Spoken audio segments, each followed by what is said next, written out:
Sa Re Ga Ma Pa senior season 4ஓட retro ரவுண்ட்ல வந்துட்டு நிறைய போட்டியாளர்கள் லிரிக்ஸ வந்து மிஸ் பண்ணியிருந்தாங்க. என்னடா இது நல்லா பாடுறவங்க எல்லாமே சொல்லி வச்ச மாரி லிரிக்ஸ் எல்லாம் மிஸ் பண்ணிட்டாங்களே என்ற மாதிரி தான் தோணுச்சு. அந்த அளவுக்கு நிறைய போட்டியாளர்கள் வந்து மிஸ் பண்ணியிருந்தாங்க. யாரு அப்படி லிரிக்ஸ் எல்லாம் மறந்திருந்தாங்க? அதுக்கு என்ன மாதிரியான கமெண்ட்ஸ் எல்லாம் வாங்கியிருந்தாங்க அப்படின்னு சொல்லிட்டு வாங்க பார்க்கலாம். முதல்ல வந்துட்டு நம்மளுடைய வீரபாண்டியும் ராகவர்ஷினியும் சேர்ந்துட்டு சங்கத்தில் பாடாத கவிதை என்ற பாடலை வந்து அவ்வளவு அழகா பாடியிருந்தாங்க.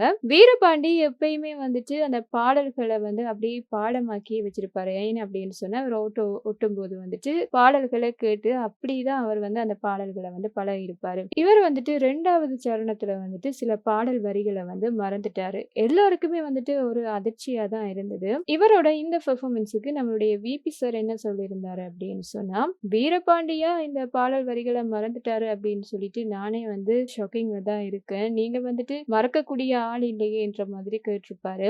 அதுக்கு நம்மளுடைய வீரபாண்டி வந்துட்டு பதட்டத்துல வந்து மறந்துட்டேன் அப்படின்னு சொல்லியிருப்பாரு. அதுக்கு விபி சார் என்ன சொல்லியிருப்பாருன்னா, ஆனா உங்களுக்கு தெரியும்ல இந்த பாட்டு அப்படின்னு சொல்லிட்டு, ஓம் சார் எனக்கு தெரியும். ஆனா பதட்டத்துல மறந்துட்டேன் அப்படின்னு சொல்லி, அதுதான் எனக்கு வேணும். ஏன்னா வீரபாண்டி வந்துட்டு இப்படியெல்லாம் மறக்கக்கூடிய ஆள் இல்லைன்றத சொல்லியிருப்பாரு. நீங்க எப்பயுமே வந்துட்டு ஒரு மேஜிக்கலான பெர்ஃபார்மன்ஸ் தான் குடுப்பீங்க. அடுத்த வாட்டி வந்து நாங்க இத எதிர்பார்க்கிறோம்ன்ற விஷயத்தையுமே வந்துட்டு வீரபாண்டிட்ட சொல்லியிருப்பாங்க. எங்களுக்குமே வந்துட்டு வீரபாண்டி வந்து லிரிக்ஸ மறந்துட்டாரு அப்படின்னு சொல்லி சொல்றது வந்து ஒரு ஏற்றுக்கொள்ள முடியாத ஒரு விஷயமா தான் இருந்தது. பார்க்கலாம் இந்த வாரம் எந்த மாதிரி பெர்ஃபார்ம் பண்ண போறாரு அப்படின்னு சொல்லிட்டு. அடுத்து நம்மளுடைய ஸ்வேதா வந்துட்டு ஒரு அட்டகாசமான பெர்ஃபார்மன்ஸ் தான் குடுத்திருந்தாங்க. ஸ்வேதா வந்து வழக்கமா பாடுறத விட இந்த ஒரு ரவுண்ட்ல வந்துட்டு வேற மாதிரியான ஒரு வைப் தான் குடுத்திருந்தாங்க. இவங்க என்ன பாடல் பாடியிருந்தாங்க அப்படின்னு சொன்னா, "வா வா பக்கம் வான்ற" பாடல் தான் பாடியிருந்தாங்க. இவங்களுமே வந்துட்டு சில வார்த்தைகள வந்துட்டு அப்படியே மிஸ் பண்ணிட்டாங்க. கண்டிப்பா வந்து இது ஒரு கோல்டன் பெர்ஃபார்மன்ஸ் தான். ஆனா வந்து இந்த லிரிக்ஸ மறந்ததால மட்டும் தான் இந்த கோல்டன் பெர்ஃபார்மன்ஸ் இவங்களுக்கு போகாம இருந்தது என்ற விஷயத்தையுமே வந்துட்டு நடுவர்கள் சொல்லியிருந்தாங்க. இதைத் தொடர்ந்து நம்மளுடைய ஜெயபார்கவி என்ன பாடியிருந்தாங்க அப்படின்னு சொன்னா, "அட மச்சமுள்ள மச்சான்" என்ற பாடல தான் வந்து சூப்பரா பாடியிருந்தாங்க. ஜெயபார்கவி வந்துட்டு எப்பயுமே சூப்பரா தான் பாடுவாங்க. எல்லாமே வந்துட்டு கோல்டன், பிளாட்டினம் அப்படிதான் தெறிக்க விடுவாங்க. இந்த வாட்டியுமே வந்துட்டு சூப்பரா பாடியிருந்தாங்க. ஆனா யாருமே எதிர்பார்க்காத மாதிரி நம்மளுடைய ஜெயபார்கவியுமே வந்து லிரிக்ஸ மறந்துடுறாங்க. ஆனா மறந்தத வந்து அவங்க மறந்த மாதிரியே காட்டிக்காம அப்படியே மேனேஜ் பண்ணி பாடிடுறாங்க. இதனால நம்மளுடைய நடுவர்கள் என்ன செய்றாங்க அப்படின்னு சொன்னா, இவங்க லிரிக்ஸ மறந்துட்டாங்க என்ன பண்ணலாம் அப்படின்னு சொல்லிட்டு இவங்களுக்கு கோல்டனே வந்து குடுத்துடுறாங்க. இதுக்கு வந்துட்டு ரசிகர்கள் வந்து சில கருத்துக்களையுமே சொல்லியிருந்தாங்க.